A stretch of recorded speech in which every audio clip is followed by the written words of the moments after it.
This is the Horse Radio Network.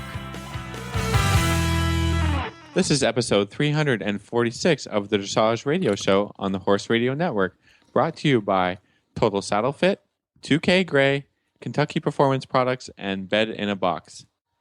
Today we have the amazing Stacy Westfall stops by to talk dressage and reining.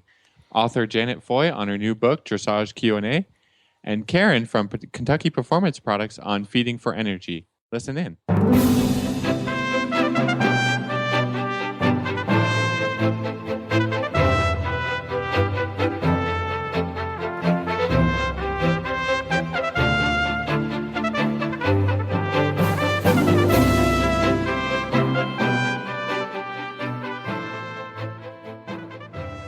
This is Reese Koffler-Stanfield from Loxahatchee, Florida. This is Philip Parks from Rockwood, Ontario, and you're listening to the Dressage Radio Show. And we have our producer, Glenn, on with us today. Hey, guys. Great. We're happy about that. Hello, everybody. It's good to talk to you again in the new year. This the first time I've gotten a chance to even talk to you. I know, it's crazy. It's already gone so fast. And you're in my state, right, Reese? I know. I drove by Ocala last week and waved, but we're here. We're finally here. All the horses are here. Everybody got in yesterday, and we're going to get some sort of schedule, I hope, started. That's a hope for sure. Well, good. Well, we're looking forward to having you here.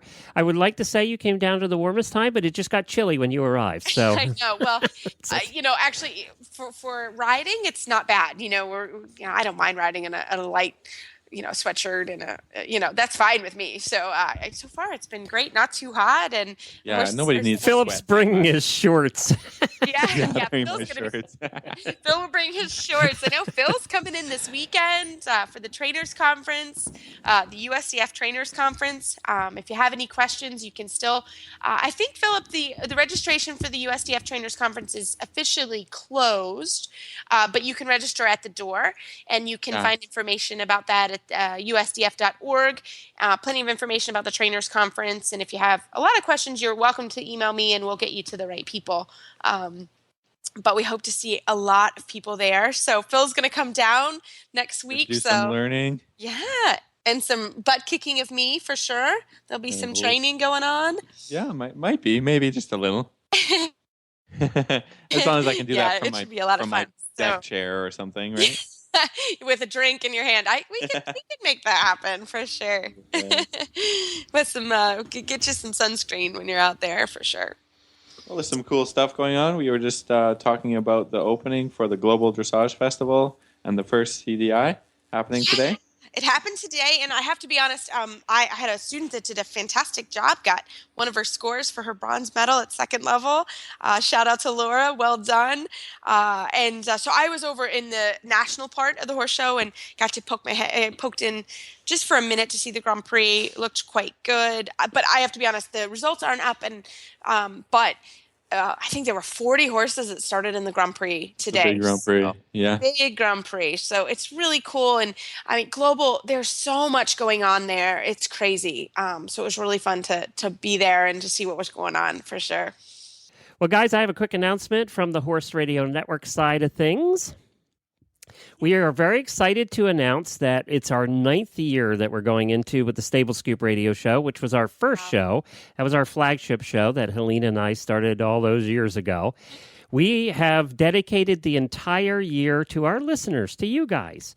So we are calling it the Year of the Listener on the Stable Scoop Show. I don't know of any other podcast that has done this, but basically all our guests this year for all 52 weeks of the show are going to be listeners.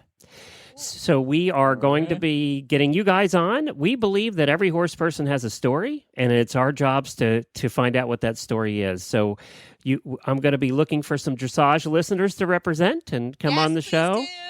Tell us your story. And I will say that the first interview, which is out now on the Stable Scoop Show, is with Rhonda, who is out of Canada and is our legacy listener. How could we start a Year of the Listener without starting with Rhonda?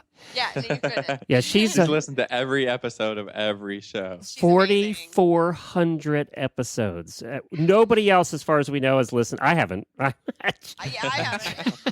So You can admit it, right? yeah, so she comes on. She's a dressage rider, not too far from you there, Philip. No, we've met, and a really enthusiastic dressage rider and a great listener. So it'll Yep. be nice to hear from her. Yep. So Started you're off going as to, a dressage rider.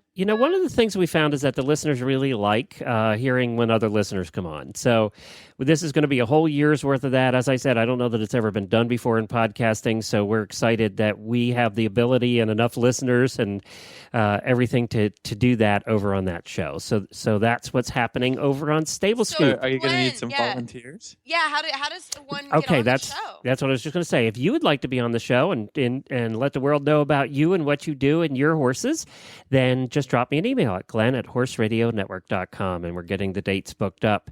I also wanted to mention the auditors. We had more new auditors sign up this week than ever in our history in a week.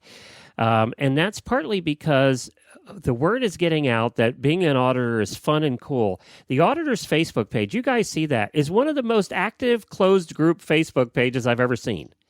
Yeah, I mean, there's new photos awesome. every day. They're talking Just to people each other. talking about stuff. And I can barely follow it. I know. I love it. It's one of the most, and this is what I want to say about our auditors. And I don't know if it's because they're well, that's not true of all horse people, but it's true of our auditors. It's one of the most positive groups I've ever seen. There's no negative that goes on in there, like you see in some other groups. It's just a positive atmosphere where a bunch of people are happy to be there. They talk about the shows. They talk about their lives. They talk about each other. It's just a really neat place. And, they're auditors because they've chosen to just give a little back to the shows. And you can do that for as little as $1 a month and become part of that group. And you get a bunch of other stuff, too. If you want to find out more about it, just go to dressageradio.com. And there's a big banner in the middle of the page on how to become an auditor for as little as $1 a month and be one of the cool kids. And you get to get the blooper reel. Yes, you get the blooper reels. We are terrified of the blooper Well, reel. and that's because you're most of the blooper reels. Yeah, that's true. I love the blooper reel. Oh, it's totally true. We're so most of the Sometimes I blooper fall reel. asleep on the show or on you Yeah. guys. All the time. Philip, we have gotten more use out of you for the blooper reel than almost anybody It else. is so true, I everybody. don't It's take Phil. myself seriously, so that's fine. We always know when it's getting too long of a show because Phil just spaces out. Yeah. Speaking of which, Yeah. let's get on with the show. Love it. Can I introduce the next guest, please? Oh, please. course. Because she means so much to the Horse Radio Network. When we first started that Stable Scoop show, we're in our 9th year, so over 8 years ago. We had about 10 listeners, and I knew Karen a little bit from living in Kentucky. So I went out to Karen at Kentucky Performance Products, and I said, here's a dream. We want you to sponsor the dream because we ain't got nothing real yet. We're doing shows, and they were fun. Yeah, it was a concept, and we were starting to build listeners and things, and she joined on then. And with Kentucky Performance Products, they have been our biggest sponsor for the last 8 years. Every week, in and out, they have not missed a week sponsoring our shows. And I just want to thank her for that. She has been the biggest supporter that we could ever have had to start out. She believed in the dream, and she's ridden the wave up with us to now 130,000 listeners and one of the biggest podcast networks in the world. So I just want to say thank you for that. She's joining you guys once a month to do a supplement tip of the month. So I just am thrilled that you get to have her on your show because she knows so darn much. Well, it's a really wonderful resource to be able to talk supplements, because that's a big part of how we help the dressage horses and athletic horses and horses that have a job. So listen in, Karen Eisberg with the Kentucky Performance Products Supplement Tip of the Month. Well, tonight we have the Kentucky Performance Products Tip of the Month with KPP, Kentucky Performance Products President Karen Eisberg. Karen, welcome to the show. Hi, Reese. Well, Hi, Philip. Nice to be here. We are so happy to have you. We're happy to have you on. Well, Karen is fantastic. She is who we work with at Maple Crest Farm with our supplements, and she is a genius. So I'm so happy that she's here to talk to us today. We're going to talk about this month feeding supplemental fat to meet your horse's energy requirements. So Karen, that is already so I'm like, oh my gosh, what are we talking about? I love it. So can you get us started? Okay. Well, nowadays, we face a lot of issues with our horses. We've learned that if we feed them too much starch and sugar, so too much grains, that it causes a lot of trouble in the hind gut, and it leads to situations like ulcers and colic and also insulin resistance. So we've learned that we need to come up with a different source of energy, and that source of energy has turned out to be fat. And actually, fats are kind of found all over the place. Did you know, Reese, that your pasture is anywhere from 2.7 to 4.8% fat? No, really? Yeah, so when your horse is out eating grass, he's actually eating fat. Oh. And Well, and one of the reasons why horses look so nice after they've been grazing out on grass for a while is because, they're eating quite a bit of grass. So they're actually getting quite a bit of fat. Interesting. Kind of puts that pretty bloom on their coat. And Karen, would that kind of depend on what, in Lexington, that's fantastic. We have great grass, but what about different, if you're out west or you're in different areas of the country? Well, sure. And that would be that's why I gave you the range. It's anywhere from 2% to 5% fat, depending on your grass. So, if you're out in Utah and you're grazing out in the desert, you're obviously not going to get that kind of fat in your grass. But if you're in an area where there's a decent pasture grass growing, then you are going to get some fat in your grass. But a lot of people don't realize is that like there vegetable oil fat? Is that oils that are contained within the plant? Exactly. Mm-hmm. Yep. That makes sense. That's what it would be. And then, so there's also some fat in your grass hay. If you feed your horse hay, it can be anywhere from as low as 1.5 to as high as 3% fat, depending on the grass hay.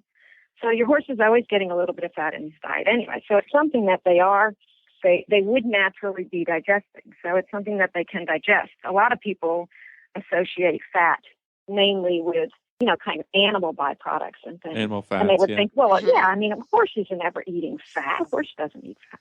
But that's not true. They do eat fat. They just eat vegetable sources of fat versus animal sources of fat. And of course, we all know the vegetable sources tend to be a little bit healthier for you. Excellent. So let's say, because here in Florida, obviously our horses, they go out for like half an hour. At home, they're out all day. So talk to us about how that changes. Now we have a big change in the horse's diet. So how would we, kind of bring the fat back in, or, if we needed to have horses gain some weight? Yeah, absolutely. So what you're looking at then, or oftentimes even if your horse is out on pasture, if you start working them harder, then, they need more calories, just like a person does. If you work harder, if you run hard, you need more calories in your diet. And your hays and your typical concentrates that are high in starches and sugars, you can only feed so much of that. A horse has a limited ability to digest starch and sugar. And once you hit that limit, the starches and sugars are just passed through their stomach into the hind gut. And when they get into the hind gut, the bugs that are back there, they love that starch and sugar, but it causes them to produce a lot of lactic acid, and it changes the pH balance in the hind gut. And that's where you get laminitis and you get colic when horses are eating too much starch and sugar in their grain. So if you've got a horse where you're feeding them the max grain that you can, starchy, sugary grains, and you're feeding them all the hay that you can, and you're still not meeting their energy requirements, then you can add fat into the diet. Or if you have a horse that's very sensitive to starch and sugar, you can replace those kinds of feeds with fat, and you can meet the energy requirements that they have. So tell us a little bit about sources of fat, because I know the old method is just to get some corn oil and dump it in the grain, but I think there's only so much you can add to the grain that way. What are different ways to add fats? Right, and corn oil too. That was an older fashioned way of adding fat, and we've learned that the omega-3 fatty acids are important, and corn oil is very high in omega-6 fatty acids, which are pro-inflammatory. So if you were adding oils, you would want to add, you would want to add a flaxseed oil or a fish oil that is higher in omega-3s. But again, you can only get a horse to eat so much oil. One ingredient that we have found is really good for horses as far as a fat ingredient is rice bran. Oh. Okay. And Rice Bran it's readily available. You can find it, a lot of places. Our particular product is called Equijewel. When you're feeding Rice Bran, you want to make sure that it's stabilized, because as with any fat, it can go rancid if it's not treated. Equijewel is heat stabilized, and that stops it from going rancid. And it's a natural process. So it's a natural product with a natural process of stabilization. Some Rice Bran products will be stabilized with chemicals instead. So that's something to look at.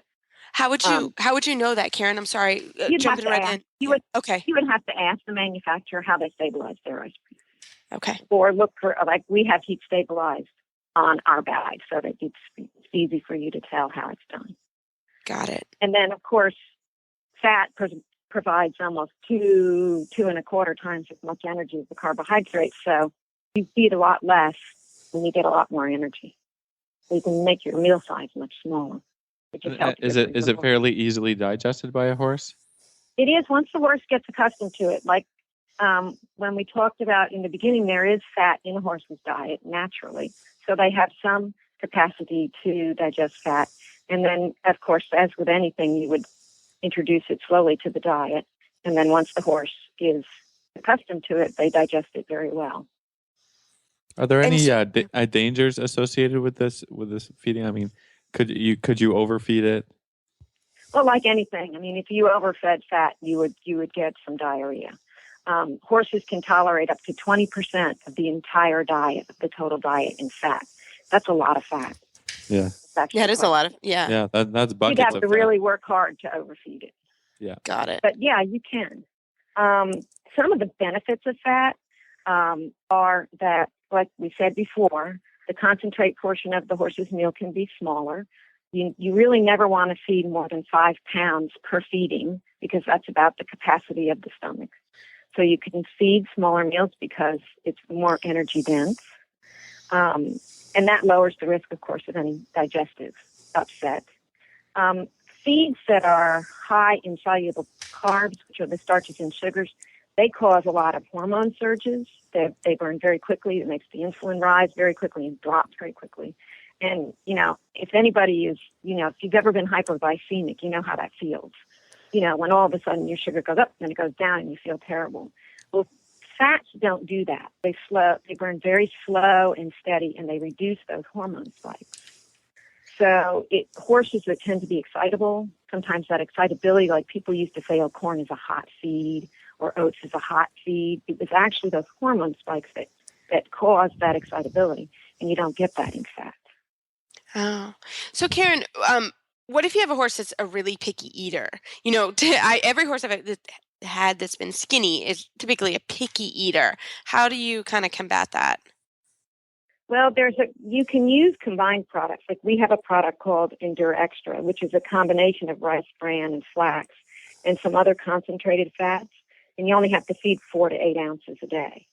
And we combine that with some pre and probiotics that will help the horse's gut will help their appetite. They'll feel better, so they'll eat more. So that's the type of product that I would recommend if you have a real picky horse. The Equijewel Rice Bran is very well accepted by horses. It has a kind of nutty flavor to it, and they seem to really like it. Yeah. And I've had great luck with that Endure Extra. My picky eater, Zoe, loves it. And he's really picky, and he does a really good job. I actually had to call Karen and say, I think I need to back him off, the Endure Extra. And it's been a really, really helpful product for us, especially moving him around and showing he has a tendency to come off feed, and he eats it really, really well. Well, Karen, thank you so much for coming on tonight. This was a great topic, and I can't wait for next month's KPP Supplement Tip of the Month. Karen, how would people find you online and find some more information about just any supplement questions they have? Well, they can go to kppusa.com, and we also have a Facebook page. So if anybody has a question to ask, they can go on the Facebook page. I monitor that pretty much all the time and ask their questions. Or they could also email us at info@kppusa.com. And Karen is fantastic. She will answer any question, and I'm sure I've asked some really silly ones, but she is super easy to work with and is so good at this. So, Karen, thanks so much for your time, and we will look forward to our tip next month. Thank you, guys. Have a nice day.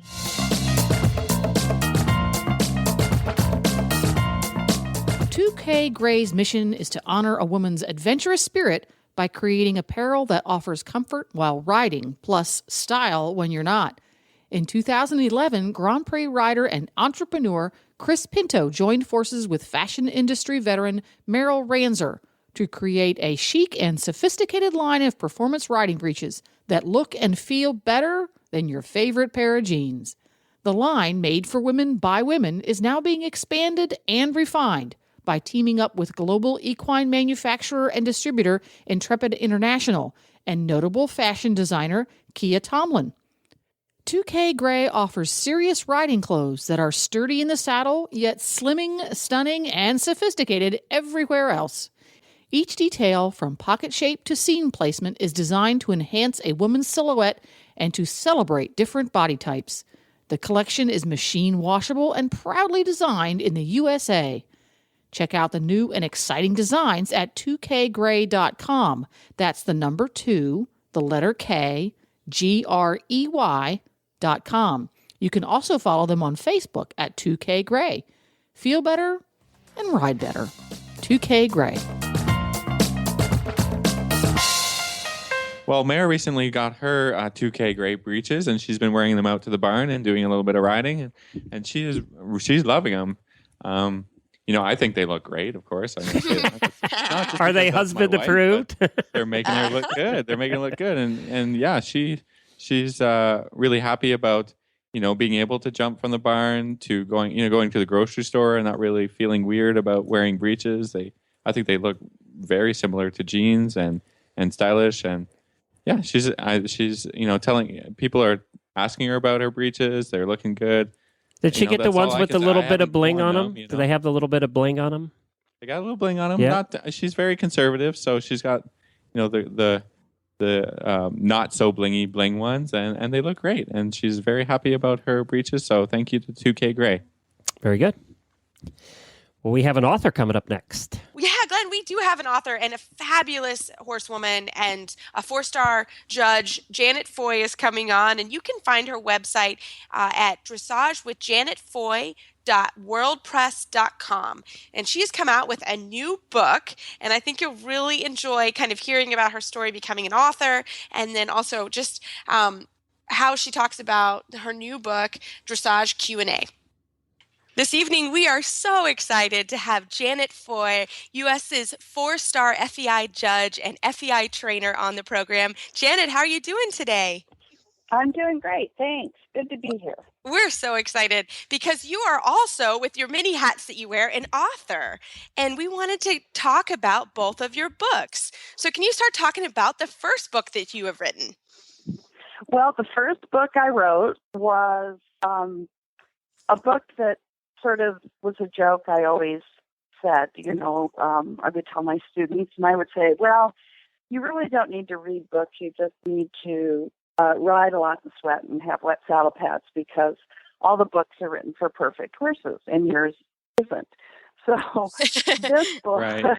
this book is called Dressage for the Not So Perfect Horse, and it's written from the viewpoint of the rider trainer, and it talks about the different movements in dressage from training level through Grand Prix. And in the different movements, I list the different evasions that the horses can cook up.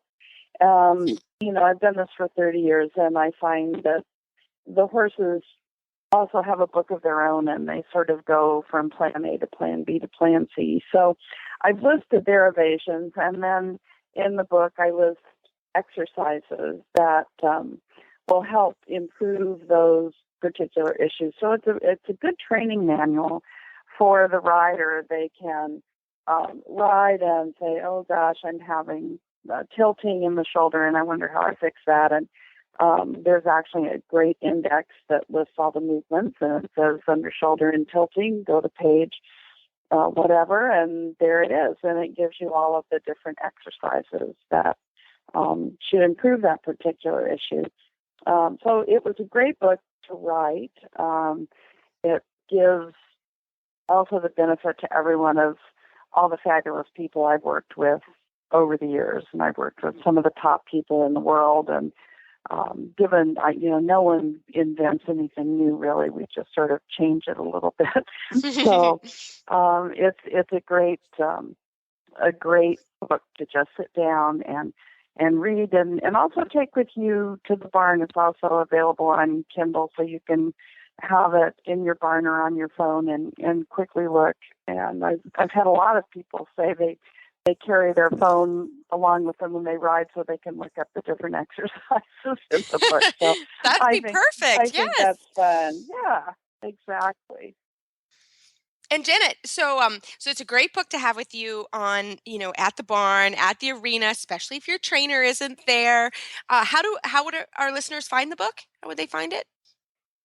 The book's available on the Trafalgar Press website, which is the publisher, and it's also at the top of the best-selling horse book list at Amazon, so you can get it either place. I think a lot of local dressage stores also carry it. But if you just Google Dressage for the Not So Perfect Horse with Janet Foy, it'll come up and give you all of the different places that you can purchase the book.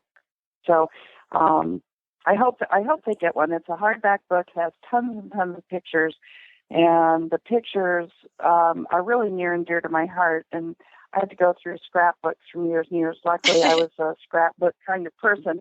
But all of the pictures in the book are actual pictures of me riding or my students riding or horses I've trained and worked with. So it's for me a memory book as well, a way to preserve all my memories when I'm old and in the nursing home. I can look through the book That is and really, remember that's all those neat. great adventures. I love it. That's awesome. So now you've also written a second book, and you told us off air, and you have to tell us on air that you weren't going to write another book, and then this one came about, right? Right. I didn't really want to write another one. It's so time intensive, and the editing process was very, very intensive. And I had a great, great friend who helped me edit the first book. And so they kept saying, "Oh, please write another book." And no. And they kept shooting titles and ideas. And they finally got around to one with questions. And they said, "Let's just get hundreds of questions, and maybe that will inspire you." So it did, because we have the second book, which is called Dressage Questions and Answers with Janet Foy. And it really was fascinating. We had 500 or 600 questions that came in from the different Facebooks, mine and the publisher at Trafalgar. And it was very, very interesting. I had no idea how I was going to set the book up. I did know one thing I did not want to do was have pictures, because the first book was so difficult with the pictures and getting them all into the right format. So I said, well, let's do drawings. I have a student who's a great artist, and we'll just do a lot of drawings.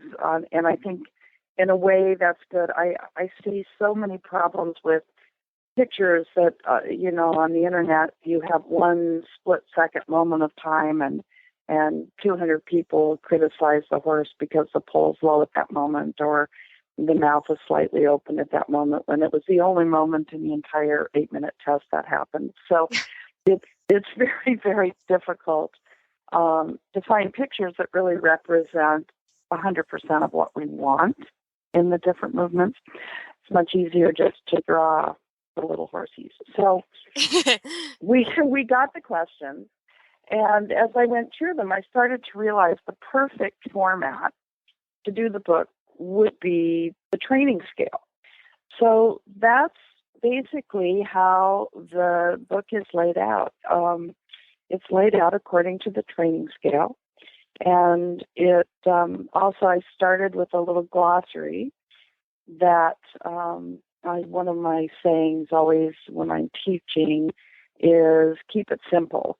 Because I think people try to make dressage too complicated, and it just doesn't need to be that complicated. So I have a first chapter of a glossary with common sense dressage, and probably the biomechanic people are laughing at my definitions for certain words, but hopefully it's logical and common sense. And I think that is important, that we don't, for example, we talk about crookedness. I just talk about the horse being a choo-choo train. I like it. I've ridden that horse. I've ridden the choo-choo train. Right.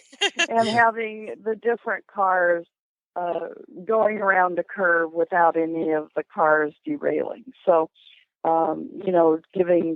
making it simple and giving a good visual for people to think about instead of, all of these big long words that really.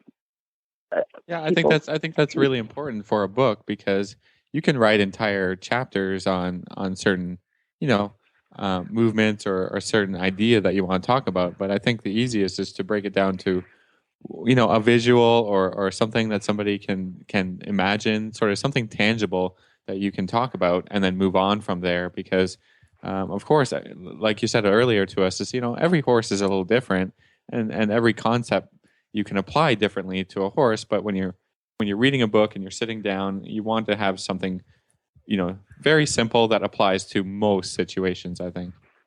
Yeah, exactly. Of course, you can't cover everything, but no, that book would be too large, right? Exactly. I also really wanted to cover learning, both for the rider and for the horse. I find so often when I'm teaching that the rider expects the horse to do something, and I said, well, how did you teach the horse that's what you wanted? In other words, and I tell them, you have to think of your horse as teaching a child to read, that you teach them their ABCs and then words and then simple sentences, and then finally they get to read a book of C. Dick and Jane Wren. And of course, anybody under the age of 50 looks at me like they have no idea what I'm talking about when I talk about I Dick understand. and Jane. Yeah. We get it. We get it. I know. I'm going to have to come up with something else now when I teach these kids. But I think it's amazing, because they say, well, the horse should understand this. It's like, well, how? You think he's in college? You haven't taught them, the basic tools. They have to, understand those aids. So there's a chapter there on how horses learn and how horses think, and a little bit about their actual scientific learning that has been studied, and then about how riders learn and different styles from teachers, and riders shouldn't be upset if they can't learn from every teacher the same way. That's normal, I think. Some teachers push, and some students do well with that, and other students just, hide and cry and get upset and leave.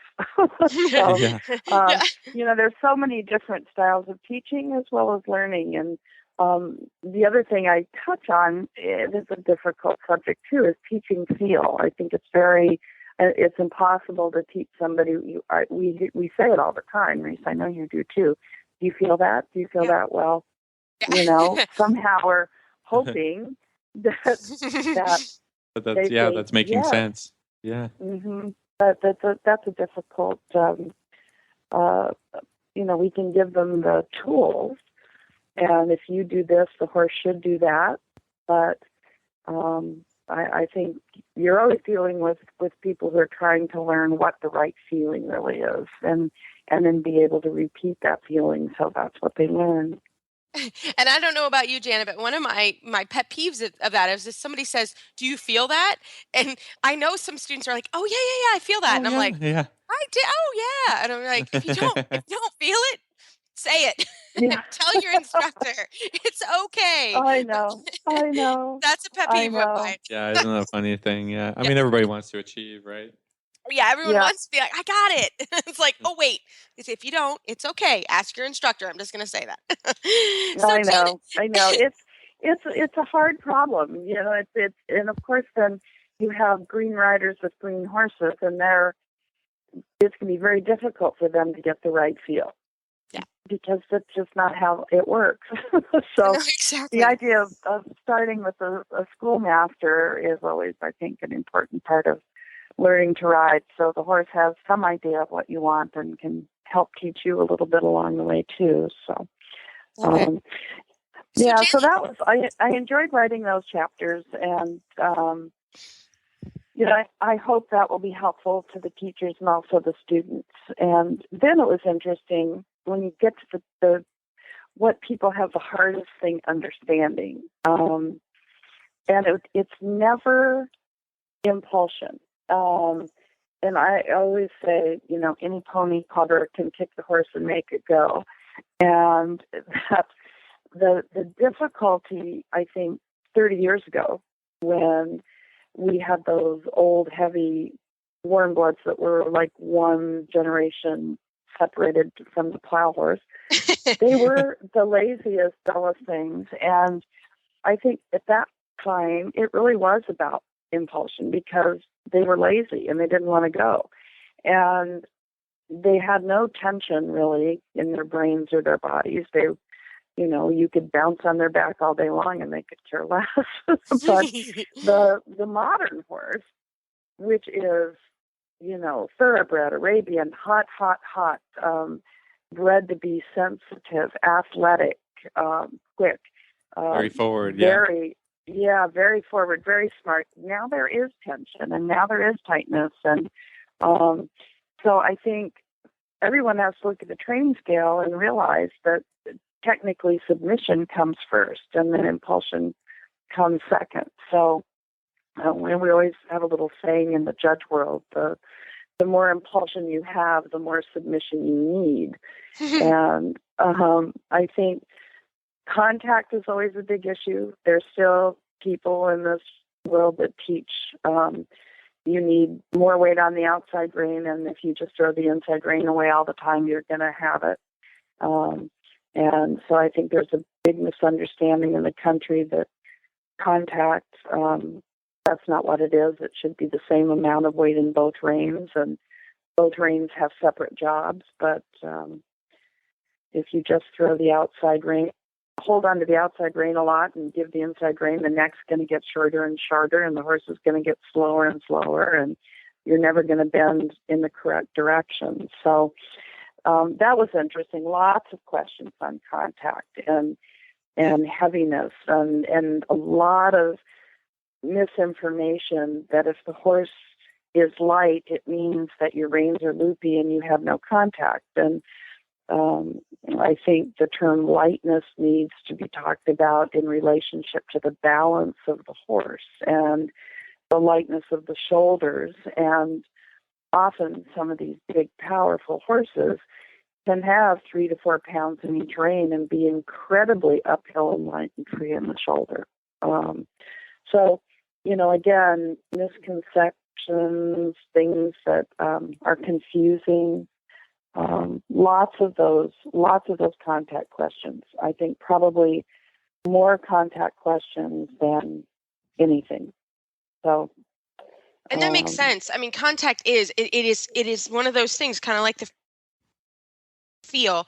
Once you sort of learn and understand it, it makes more sense. But as you go through, or if you change horses, or as you go through the different levels, it can get confusing on what it should feel like. And as the horse collects, what happens. So that's fantastic. I can see why that would be a huge part of the book. Yeah, nobody really talks about the shoulders. I mean, they do in Europe. The judges talk about it. The breeders are breeding horses with super long forearms, so the shoulders are 10 times freer than they were back in the old days. I mean, it's a whole different conformation now in the shoulder and the front leg than we had 30 years ago. And there's still, yes, the hind legs are important, of course. That's where the energy comes from. But you just can't whip on those hind legs and get collection. Right, exactly. It's a process, and I think straightness is also very, very misunderstood. Everybody thinks that if the horse is straight, They should be like an L and be stiff. And nobody talks about the line of travel and that the hind legs are on the line of travel in every movement except for haunches in and half pass. And those are the only two movements that put the forehand on the line of travel. Every other movement has the hind legs on the line of travel with the shoulders slightly displaced, and that's what straightness is. And when I say that, people look at me like, whoa, that's really amazing. So, Well, but it is good to, exactly. It's good to talk about and read about it, and even just reading it in your book, maybe somebody can get it. Their trainer's been saying it to them, but you say it's slightly different. Or, some of my students read really well, and they'll read it and be like, "Oh my gosh, I read this," and I'm like, "We talked about that yesterday." But yeah, I know. lot, And I tell them, I said, of course, there's always an exception, and then you talk about the one tempi changes, piaffe and passage. Those movements can be totally straight like an L because both hind legs are carrying the same amount of weight, but we're not going to work on that today. Right. Because you're really only doing second level, so you'll get there eventually. But that horse is, very, very strong, and so for where we are, we just need to think of that shoulder forcing. That's a real good thing to think about. I love it. Well, Janet, thank you so much for coming on our show. And once again, how do our readers find the books? They can go, Google is a wonderful place. They can go to Google and they can type in dressage question and answers with Janet Foy, or they can type in dressage for the not so perfect horse with Janet Foy. Or easier still is to go to the Trafalgar Press website. And how do you spell that? Amazon. I'm sorry, how do you spell Trafalgar? Trafalgar. That's like the square in London. Fantastic. Well, Janet, thanks for coming. And exciting for me, I have one more thing I want to say. I'm very excited. I just found out my first book has been sold to Europe, and they're translating it into foreign languages. So that's huge. Very exciting. I'm very happy with that. That's awesome. Congratulations. That's fantastic. Well, we have some international listeners, so they'll be able to get it soon in their countries as well. Well, Janet, thanks so much for your time tonight. You're welcome. We look forward to having you back on. Okay. Thanks so much. Talk to you soon. Welcome to bedinabox.com, where you'll find the most comfortable, pressure-relieving memory foam mattress at only 1/3 the cost of the leading brands. We have created an exclusive memory foam that sleeps cooler, rebounds quicker, and cradles your body in pain-relieving comfort better than other types of memory foams. Introducing our new memory foam technology. By swirl infusing gel into our advanced memory foam, we have created an even cooler, more comfortable sleeping surface. Best of all, it's made right here in the USA. He had been dealing with back pain and chiropractor visits for a while, so we decided it was probably time to find a new mattress. So we started doing some research on memory foam mattresses and found bedinabox.com. We were on a trip with some friends, and they actually had a bed-in-a-box mattress in their camper. And on their recommendation, we decided to get one for ourselves. They got it to us in no time. We had no problem adjusting, and we were thrilled with the comfort. In fact, my husband doesn't have to get up early anymore due to back pain. He can lie in bed for as long as he likes without any discomfort. We recommend Bed in a Box to anyone who has back problems or just needs a good night's rest. We believe we have created the world's best memory foam mattress. Using independent, accredited labs, we have tested our mattresses against the industry leaders to ensure comfort and durability. Test results show our mattresses relieve pressure better than the more expensive ones found in retail stores. Buying a mattress over the internet may seem risky. That's why we offer a 120-day zero-risk return policy. You get a full 100% refund if you're not satisfied. No hidden fees and no return shipping charges, and we back them with a 20-year warranty. Sound too good to be true? Don't take our word for it. Read what real customers are writing about us on Facebook, Twitter, viewpoints.com, and other third-party review sites. We are dedicated to quality and service. We offer fast, free shipping to the contiguous U.S. Your mattress will arrive conveniently packaged and will be ready to sleep on within minutes. With the benefits of the leading brand mattresses, but at 1/3 the cost, why wait? Start getting the best sleep of your life. Call, chat, or email one of our friendly customer care agents to learn why 99% of our customers sleep better and toss and turn less on their new bed-in-a-box mattress. Well, today for our Total Saddle Tip Trainer Tip of the Week, we're going to have Stacy Westfall talk about beginning her dressage journey.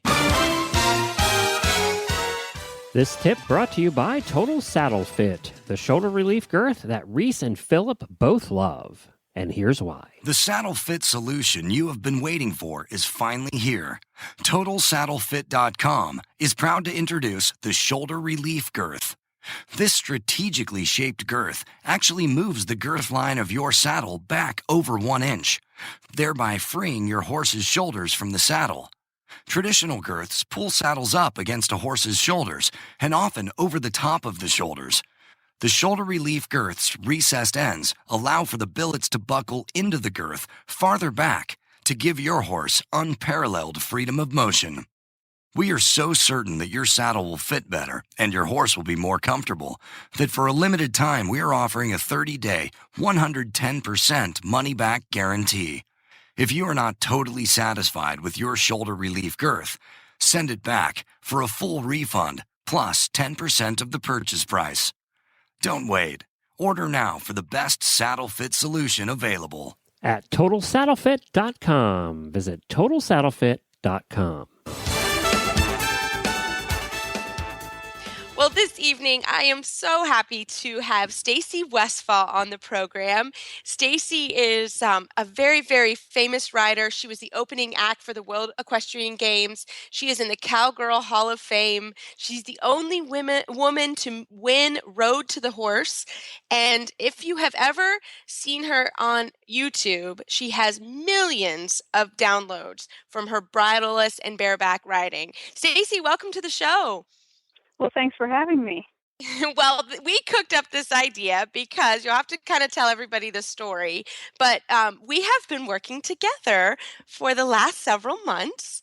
And you gave me a call. You moved to the area. And I'll let you take up the story. Yeah, so maybe we should label it like Confessions of a Rainer or something. Like, I guess I like that title. I confess I'm mostly known for my reining or, the natural horsemanship colt starting, but I've always wanted to know more about dressage. And, I don't know if I told you, Reese, but I grew up in Maine. And a long, long, long time ago, when I was little and my mom was like, we should take some lessons, we went to a place called Hillside and took some lessons from the interns and stuff at where Michael Poulin was. Oh my gosh. And yeah. we would go and we'd watch these amazing horses, and we'd get on the lesson horses and be like, I don't even know what a lead is. And so way, way long ago, I saw dressage, but now I'm just getting around to really trying to figure it out. I love it. So you called a couple months ago and said, Reese, I really want to learn about dressage. And that's when I said, Stacy, I really want to learn about reining. So you're doing much better on your transformation than I am doing on mine. I'm not going to lie. But so let's talk about kind of your start in dressage, because it's really, really fun. And we laugh a lot, if anything. We have a very good time, especially during my lesson, which is really Stacy's much better than I am. I will tell you that right now. No, I think, it was kind of interesting. One of the times I came up, a young lady came with me, and I loved the comment that she made. I wish I could phrase it as well as she did, but she had been watching me and, at the barn and watching me ride my horses and, trying to figure out this dressage stuff. And she was watching me struggle. And I don't know if a piece of her was starting to think, I don't know, this Stacy Westfall person, I don't know about her. But it was interesting because we came up and she was watching you trying to figure out some of the stuff with the reining. And she was like, this just really, when we left, her comment was beautiful. And I wish I could get the phrasing right. But she was like, it's so inspiring to watch people that are really good in their own discipline, reaching out of their comfort zone and trying something new. And she said it was refreshing to see that it wasn't just easy for us. Yeah, it's hard. It really is. It's really hard. It's really hard because your body, so one of the things that we've learned about reining versus dressage is dressage we're much more specific about where our body is versus Yeah. the reining. So that's been one of the challenges with you, is teaching and working on how you sit and being very specific about how you use each of your body parts. Yeah, for sure. That's been hard, right? Yeah, because with the reining, it's sort of about like if you can get it done. So the riders can have quite a bit of variance in how, so for example, when people run their circles, some people like to stand up in the stirrups and really lean up over, and they'll call it like chasing. They'll have their hand more than halfway up the horse's neck when they're running the circles. And other people will sit deeper in the saddle and kind of lighten their seat, but they'll still be like basically sitting back on your pockets and chasing the horse in that circle. And it's like two completely different styles of how you can run it. And it doesn't matter. It's judged on the overall, how well the horse performs it. So for sure, it's been definitely eye-opening because, I come up and it gives me a lot of places to analyze, hey, why do I have this habit? That's something that I do a lot. Like, where is this coming from? Why do I use it? And I should be able to have more than one tool, so I should be able to do what Reese is telling me, even if it's not the most natural. Yeah. So one of the things we found was your outside leg, right? Mm-hmm. That was a big thing. Is you want to use your outside leg, especially around the corners. Yeah. So that was the issue for straightness, right? That became a huge problem versus Right. what we were doing. Yeah, it's interesting because the horse that I'm riding is a reining horse that also does like ranch riding and stuff. And it's interesting because some of the things he's been rewarded for doing, he's also searching for. And so it's interesting because I've got my baggage and then he's got his baggage and we show up together and I'm like, oh, this is exhausting some days. Because, we, in a lot of our maneuvers, except for our run down to our stop, we're largely on a circle. We'll walk to the middle, do spins each direction, and then we'll lope off, and we'll be 3 circles one direction, 3 circles the other, and then we are, doing a big horseshoe or straight lines up and down, running and stopping. And because of that, there's certain habits that you learn and get into that work for your discipline that don't necessarily cross over quite as perfectly. And so, yeah, it's been interesting. So, Stacy, just a quick question: Are you in English tack? Oh yes, bridle and everything. And let's talk about that's an interesting thing, isn't it, Stacy? So let's talk about trying to find a saddle because that was a big thing. It was interesting because I don't know anything about how the saddle's supposed to feel, and so I think my first lesson, I think I did everything in Western tack, correct? Yeah, I think yeah. Well, no, you had an English bridle and a Western saddle, and I had my lesson in a Western bridle and an English saddle. That's very right. Funny. We were both half and half. That's right. Yeah. I think I have a picture of this somewhere. We may have to post.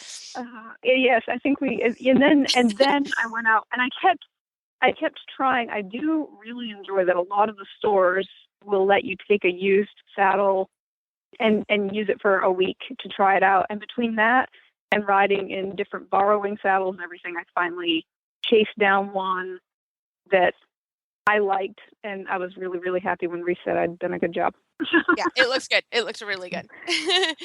And so, Stacy, kind of tell us what's your next goal? Because I think we're going to have you on kind of periodically throughout the year to kind of see how your journey's going and what's going. So, what's the next goal? Okay. One of my main goals for one of my next lessons with you is that when you see leg yield, I automatically know what you mean. That's a good one. Yeah. Okay. It's crazy. Some of these little tiny things are driving me slightly crazy because it's like if I watch a video on it or if I go do it without thinking about the label, like, I can control the parts of my horse's body. But when you just tell me a term, the terms don't just lock in my head. And that's a little bit frustrating because it obviously gets in the way of something that it just, in a way, it feels silly to be running into that at my stage of life, but it's the truth. And so that would be really nice. And then being It's able to just see a little different language, right? Yeah, well, It it's like when I have my lesson on SIA, you'll tell me something. You're like, okay, we're gonna work on our spin, and I'm like, huh? What do we? Like I'm like completely out, like blows my mind. I'm like, well, what do you mean? So it is hard, and learning the actual. We all think in dressage, we know, like, okay, I say leg yield, and whew, off you go, but. Again, it's learning something new. You know how to yield a horse. I mean, you do it all the time. It's just right. What are the different? And I think that's where at home when I'm riding, nobody's saying leg yield or doing whatever. And so in my mind, I'm thinking I'm going to move my horse towards the wall. I'm going to move this way, but I'm not thinking in the terms that you use. So it's little glitches like that make the lessons not as smooth as they could be, because I'm like, oh, wait a minute, which one's that again? I'm going, this is just silly at this point. No, it's true. And we also did a little test riding because we have some shows at home. So what was that like? Your first test? Terrifying. Not terrifying. Come on. So what happens is I see it all the time. One of the reasons I love doing this, a few years ago, I did mounted shooting. And so I showed in mounted shooting for a few years, and that was a whole new learning curve. And so completely different discipline than anything I'd done before. And there's the fun thing about signing up to be a new learner in a new discipline is it helps you remember when you're teaching what it's like to be learning, because it was fascinating me, again, as I'm writing this test, and I have to say I love that somebody can read the test. Because yes. Yeah. Tell you exactly where to go. They can. Although at home I've been practicing so that I've got them memorized without that, because I know from my reining experience that I need to know my test so well that I'm not thinking about it, that I could be thinking, when I end this free walk, I want to pick up on my inside hand gently so my horse doesn't look resistant. I know I need to be thinking about how to ride it, not where the letter is. So I've got to get to where the pattern is second nature, but there's a lot of repetition. Hey, I gotta say, if Stacy could add shooting to dressage, all the horse husbands in the world would be happy. I love it. I love it. Now, well, you did a great job. Thank you. And we had to talk about what's the difference between sort of training and practicing for the horse show.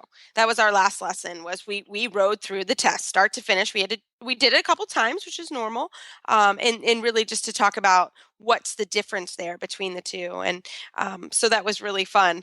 And you're going to the horse show next month, right? February. That's my goal. That's one of my goals. Yep. I love it.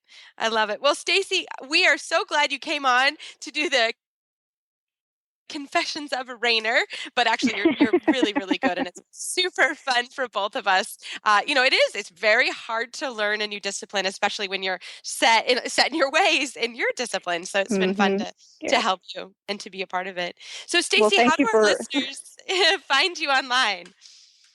They can find me online either on my Facebook page, which they can search for Stacy Westfall, and it's a fan page, or westfallhorsemanship.com.